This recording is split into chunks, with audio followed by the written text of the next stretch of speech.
Mira, before we talk about the movie, I've always been fascinated with the whole Oscar, the protocol with that. Now, when you win an Oscar, how do you get it engraved? And when you You know, travel, mine is not engraved yet. Like, oh, we were supposed to send, or no, they have a plaque because they don't know in advance who has won. It's in the envelope. And so you're supposed to, they send you the plaque and then you're supposed to have it attached. And somehow I now have the plaque and I have the Oscar and it's not attached to the Oscar. It's like a random Oscar without a plaque. a little super glue might solve that. So, 5-second nail glue, perhaps. now, interesting jobs you had before you were an actress.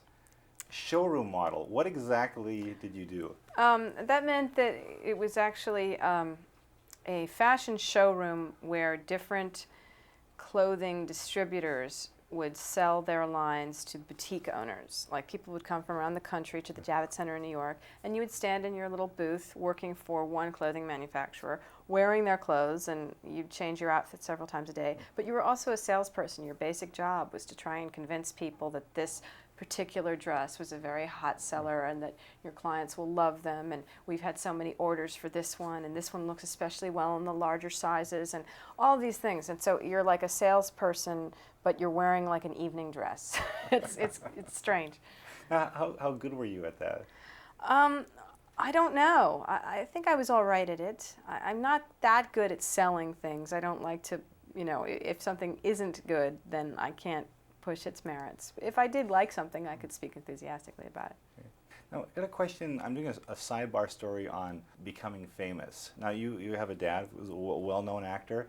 I'm just curious, as your fame grows, how good are you at reading people? Because I imagine a lot of people probably come up to you because you're famous, want something from you. Have you developed a sixth sense at being able to read people who just want something? I think I've always had that because I grew up watching those people with my dad.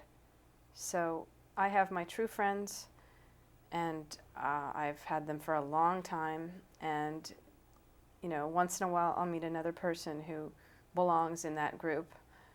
But I'm not that susceptible to sycophantry. Well, turning to this movie, very sensuous scenes, the massage scenes. But I'm just wondering, was Val getting a little, did he feel like he was getting like the short end of the stick after a while, after a couple of hours of takes? That I was getting all the massages and he wasn't?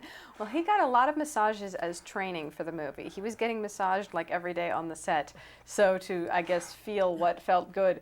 But so I don't think he suffered in terms of not getting massaged. I think he ended up being massaged a lot more in that film than I did.